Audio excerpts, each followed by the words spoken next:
شاہ مردہ شیر ازدا قوت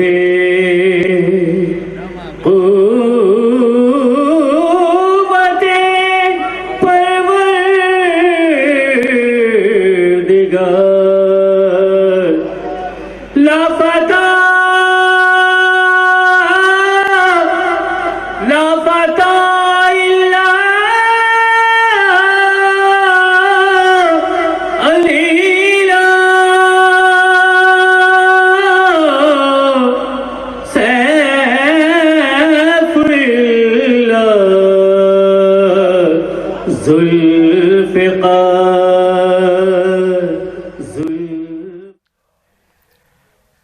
اعوذ باللہ من الشیطان الرجیم. بسم اللہ الرحمن الرحیم.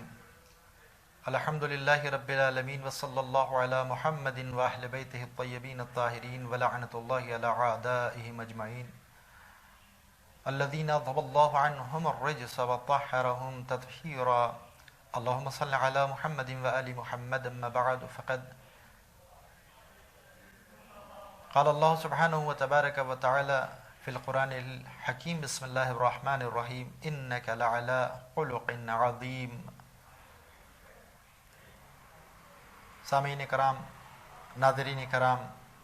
سب سے پہلے آپ حضرات کی خدمت میں اس ماہ مبارک یعنی ماہ ربیع الاول کی مبارکباد پیش کرتا ہوں کہ جس میں دو معصوم ہستیوں کی ولادت گزری، اور اس وقت جس سلسلے میں آپ کی خدمت میں گفتگو کر رہا ہوں ان ہستیوں سے بہتر اور کوئی نمونہ عمل اس کے لیے نہیں ہو سکتا، اس لیے کہ گفتگو اخلاق کے سلسلے میں ہے، اور خود پیغمبر اعظم کے سلسلے میں ارشاد ہوتا ہے کہ انک لعلی خلق عظیم. یعنی جس آیہ کریمہ کے ذریعے سے ہم نے گفتگو کا آغاز کیا اس میں ارشاد رب العزت ہو رہا ہے انک لعلی خلق عظیم، کہ بے شک آپ خلق عظیم یعنی اخلاق کے بلند ترین درجے پر فائز ہیں. یہ پیغمبر اعظم کے لیے اللہ ارشاد فرما رہا ہے. اب عزیزان گرامی، آپ کی خدمت میں میں اخلاق کے سلسلے میں چند منٹ کی گفتگو میں جو عرض کر سکتا ہوں اس میں سب سے پہلی چیز یہ ہے کہ یہ جو آیت نازل ہوئی اس کا شان نزول کیا ہے. اس لیے کہ جب قرآن مجید میں کسی بھی آیت کا نزول ہوا تو پیغمبر اعظم صلی اللہ علیہ وآلہ وسلم کی طرف جب کوئی بھی آیت آئی تو اس آیت کے آنے کا کوئی مقصد ہوا. تو اب عزیزان گرامی اس آیت کے ذیل میں جو ملتا ہے وہ یہ ہے کہ شان نزول اس آیت کا کہ پیغمبر کے اخلاق کو جس میں بیان کیا گیا. تو پیغمبر کے خادم ہیں کہ جنہوں نے 9 سال پیغمبر کی خدمت کی ہے، جن کا نام انس ہے. وہ کہتے ہیں کہ میں نے 9 سال تک پیغمبر کی خدمت کی، اور اس 9 سال میں کبھی ایسا نہیں ہوا کہ پیغمبر اعظم نے ارشاد فرمایا ہو کہ یہ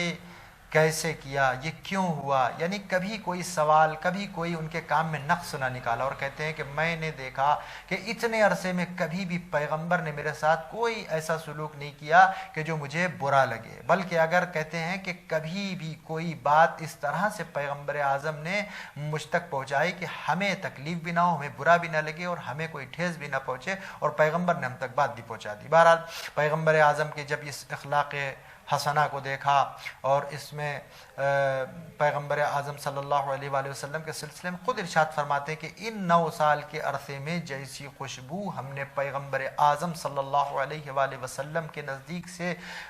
اپنے مشام میں محسوس کی ویسی خوشبو کبھی نہیں محسوس کی. لیکن کہتے ہیں کہ ایک مرتبہ کا واقعہ ہے کہ ایک بادیہ نشین یعنی ایک دیہاتی پیغمبر اعظم صلی اللہ علیہ وآلہ وسلم کی خدمت میں آیا، اور آنے کے بعد کوئی اپنا سوال لے کر آیا تھا، اور پیغمبر اعظم صلی اللہ علیہ وآلہ وسلم کی شان میں اس نے ایسی جسارت کی کہ ایک مرتبہ مولا کی عبائے مبارک کو لے کر کھینچنے کے بعد جب دیکھا گیا تو پیغمبر اعظم صلی اللہ علیہ وآلہ وسلم کی گردن مبارک کے اوپر اس کے نشان چھوٹ گئے تھے. تو پیغمبر اعظم صلی اللہ علیہ وآلہ وسلم جس کے لیے قرآن ارشاد فرما رہا ہے، پروردگار ارشاد فرما رہا ہے کہ آپ بہترین حسن خلق عظیم درجے پر فائز ہیں، اس پیغمبر نے مسکراتے ہوئے ایک مرتبہ اس کو دیکھا، اور دیکھنے کے بعد ایک مرتبہ آپ فرماتے ہیں کہ اس کو جو چاہیے ہے وہ عطا کر دیا جائے. اور بس کہتے ہیں کہ اس کو جو چیز چاہیے تھی وہ عطا کی گئی، اور اس کے بعد بس پیغمبر اعظم کا یہ عمل تھا کہ ایک مرتبہ جبریل امین نازل ہوئے اور نازل ہو کر بے ساختہ ارشاد فرمایا کہ انک لعلی خلق عظیم، یعنی خداوند کریم کی طرف سے یہ پیغام تھا کہ اے پیغمبر، ایسے حسن اخلاق کے مظاہرے کے بعد آپ ہی تو وہ ہیں کہ جو اخلاق کے عظیم درجے پر فائز ہیں۔ عزیزان گرامی، میں اپنے ناظرین کی خدمت میں عرض کروں کہ پیغمبر اعظم صلی اللہ علیہ وآلہ وسلم و ائمہ اطہار علیہم السلام یہ وہ ہستیاں ہیں کہ جو بہترین اخلاق کی مالک تھیں۔ خود پیغمبر اعظم کے لیے اخلاق کے لیے کیا ارشاد فرمایا؟ پیغمبر اعظم نے خود ارشاد فرمایا انما بعثت لاتمم مکارم الاخلاق۔ میرے آقا فرماتے ہیں، سید المرسلین خاتم النبیین، نبیوں کا سردار ارشاد فرما رہا ہے، محبوب خدا ارشاد فرما رہا ہے کہ میری بے عزت کا، مجھے مبعوث فرمانے کا خدا کا ایک مقصد ہے، وہ کیا؟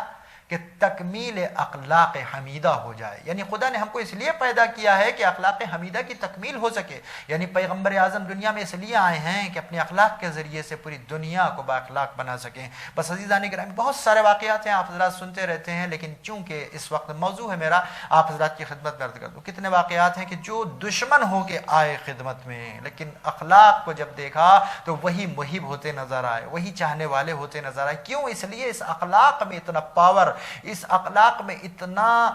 زیادہ پاور ہے، اتنی زیادہ طاقت ہے کہ یہ انسان اگر دشمن ہو تو اسے بھی دوست بنا لیا کرتا ہے۔ تو عزیزان گرامی، میں آپ کی خدمت میں عرض کروں، پیغمبر اعظم صلی اللہ علیہ وآلہ وسلم چونکہ نمونہ عمل ہے ہر ایک کے لیے، اور ان کے اہل بیت اطہار علیہ السلام، اس لیے کہ پیغمبر اعظم نے ارشاد فرمایا تھا کہ ہمارے بعد اگر تم چاہتے ہو کہ گمراہ نہ ہو تو تم یا تو قرآن اور یا اہل بیت، دو چیزیں چھوڑی تھی، انی تارک فیکم الثقلین کتاب اللہ و عترتی و اہل بیتی، یعنی ان دو چیزوں سے تمسک رکھنا ہے۔ ادھر قرآن بھی ہمیں اخلاق کی تعلیم دیتا ہے، اور اہل بیت اطہار علیہ السلام بھی بہترین اخلاق کی ہمیں تعلیم دیتے ہیں۔ اور اگر ہمیں بہترین اخلاق ہم چاہتے ہیں کہ میرا ہو جائے تو ہمیں پیروی ان کی کرنا چاہیے کہ جن کا اخلاق دنیا میں سب سے بہتر تھا، یعنی پیغمبر اور ان کے اہل بیت اطہار علیہ السلام۔ کیونکہ حضرت امام جعفر صادق علیہ السلام کی بھی ولادت کے دن ہیں، یا یوں کہوں کہ پیغمبر کی ولادت کے روز ان کی ولادت ہے، لہٰذا اس مہینے میں دونوں کے ذریعے سے اگر بات کی جائے تو مناسب ہوگا۔ اور حضرت امام جعفر صادق علیہ السلام بھی اخلاق کا بہترین نمونہ ہے۔ مولا مسجد میں ہیں، اور مسجد میں پہنچے، ایک مرتبہ مسجد میں ایک نمازی نے شور مچانا شروع کیا کہ اس کی جو رقم معینہ رقم اس کے پاس کچھ رکھی ہوئی تھی وہ غائب ہو گئی، اور وہ اپنے اس جگہ کے اوپر نہیں دیکھتا بلکہ امام سے تقاضا کرتا، اور امام سے نہایت بے ادبی سے اور بدتمیزی سے پیش آتا ہے۔ ایک مرتبہ مولا مسکراتے ہیں، کہتے ہیں آؤ اس کو اپنے بیت الشرف پہ لے کے آئے، اور لانے کے بعد حضرت نے ارشاد فرمایا کہ اسے عطا کر دیا جائے، جتنے اس نے درہم و دینار جو کچھ ہوگا مولا سے بتایا، مولا نے عطا فرما دیے۔ اور جب عطا فرما دیے تو عزیز آنے والا، ایک مرتبہ جب وہ مسجد میں واپس پہنچا، اور واپس پہنچنے کے بعد اس نے اسی مقام پر دیکھا کہ جہاں پر چیز کو رکھا تھا، جہاں پہ رقم کو رکھا تھا، ایک مرتبہ جب اسی مقام پر سے رقم اس کو ملی تو اب وہ کہتا ہے اس رقم کو لے کر کہ یہ ہم نے کیا کر دیا۔ ایک مرتبہ لے کے مولا کی خدمت میں آیا، اور لانے کے بعد مولا سے کہا کہ نہیں، وہ جو رقم تھی وہ مجھے مل گئی ہے، لہذا میں نے آپ کے ساتھ جو سلوک کیا وہ غلط تھا۔ بس مولا نے فرمایا کہ ہم اہل بیت اطہار علیہ السلام جو عطا فرما دیتے ہیں وہ واپس نہیں لیتے، اس کو رکھ لو۔ بس عزیزان گرامی، یہ لے کے رقم جب پلٹا ہے تو کسی سے پوچھا یہ کون ہے؟ بتایا یہ فرزند رسول حضرت امام جعفر صادق علیہ السلام، حضرت کے چھٹے جانشین، ان کے چھٹے خلیفہ ہیں۔ یعنی جب پتہ جیسے ہی چلا، اس نے کہا یہی وہ ہیں کہ جن کو اس اخلاق کا مالک ہونے کا حق ہے۔ بس عزیزان گرامی، یہ ہے حسن اخلاق کہ جس کی وجہ سے دشمن بھی دوست ہو جایا کرتے ہیں۔ کتنے واقعات ہیں، آپ نے سنا ہوگا کہ آیا شخص، اس نے کہا میں جب آیا تھا تو آپ کا سب سے بڑا دشمن تھا، لیکن اب جب آپ سے ملاقات کے بعد جا رہا ہوں واپس تو آج آپ کا سب سے بڑا محب ہوں۔ بس آپ کی زحمتوں کو تمام کرتا ہوں، اور حسن اخلاق کے لیے دو تین چیزیں آپ کی خدمت میں عرض کرتا چلوں۔ حضرت امام جعفر صادق علیہ السلام سے کسی شخص نے پوچھا مولا حسن خلق کیا ہے، اچھا اخلاق کیا ہے؟ آپ نے ارشاد فرمایا کہ تم اپنی ملاقات کے انداز میں نرمی پیدا کرو، اپنی گفتگو کو شائستہ بناؤ، اور تم اپنے برادر مومن سے خندہ پیشانی سے ملو۔ یعنی پیغمبر اعظم صلی اللہ علیہ وآلہ وسلم کے بعد اگر حسن اخلاق کے اگر عظیم درجے پر کوئی پہنچا سکتا ہے تو وہ ائمہ اطہار علیہ السلام ہیں، کہ جن کی سیرت طیبہ کے اوپر اگر ہم عمل کرتے چلے جائیں۔ بھائی حسن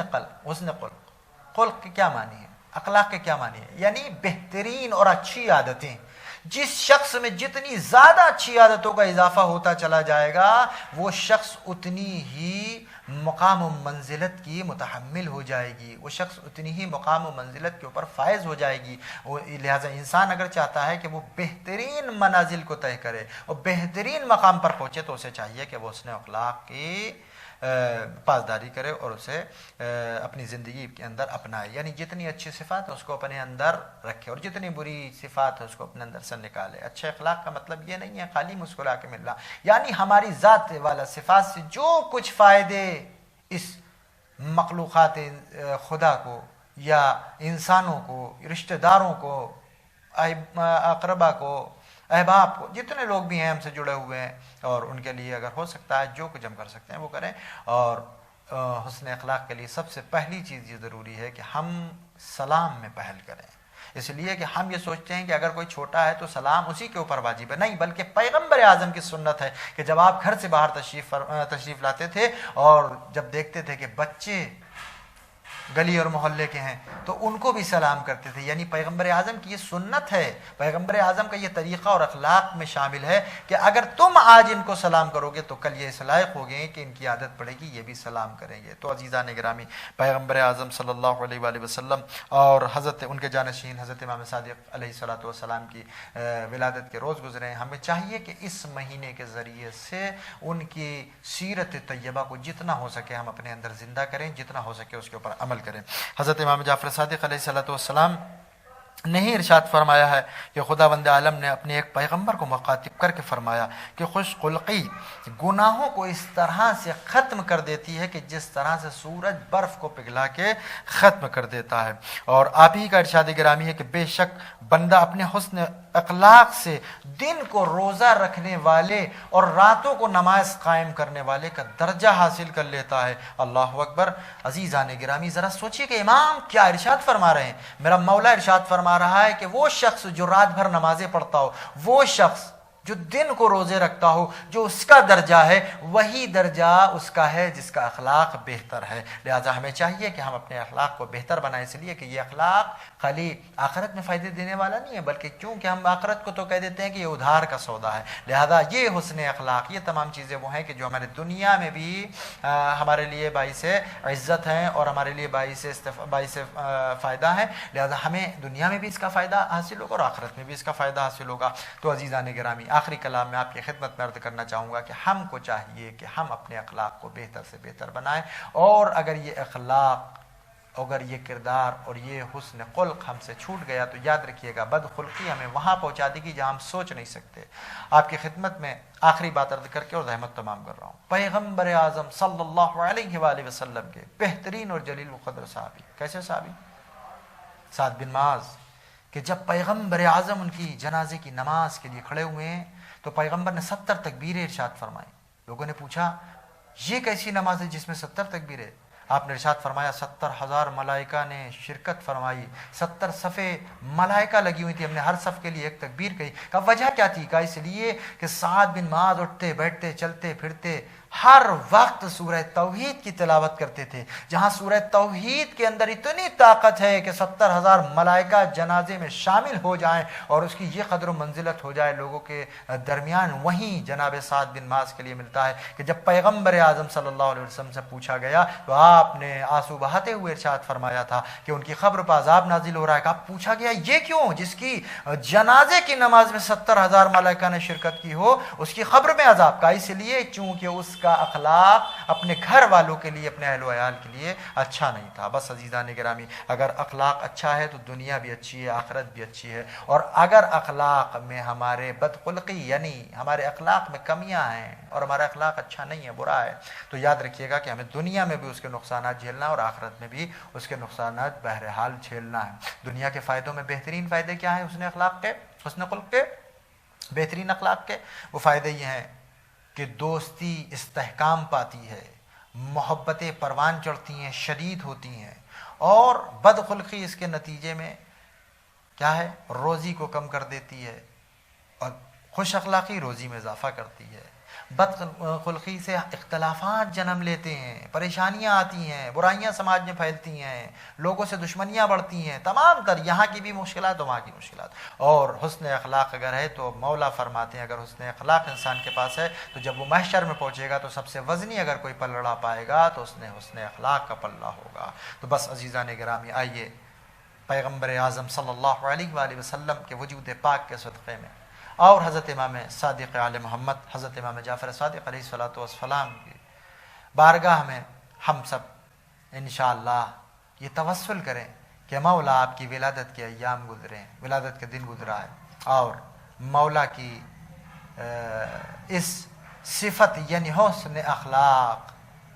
یعنی بہترین کردار اور اخلاق کے وہ مالک تھے، ان کے صدقے میں ہم سب کو بہترین اخلاق کا مالک بنا دے، ہم سب کے اندر سے بد خلقی کو بد اخلاقی کو باہر فرما دے، ہمارے اندر جتنی بھی برائیاں ہیں اس کو دور فرما کر ہم سب کو سیرت محمد و آل محمد علیہ الصلوۃ والسلام پر عمل کرنے کی توفیق عنایت فرما۔ والسلام علیکم ورحمۃ اللہ وبرکاتہ۔ انشاءاللہ پھر ملاقات ہوگی، اسی موضوع کے اوپر گفتگو ہوگی۔ آج کی گفتگو یہیں تمام کرتے ہیں۔ خدا حافظ۔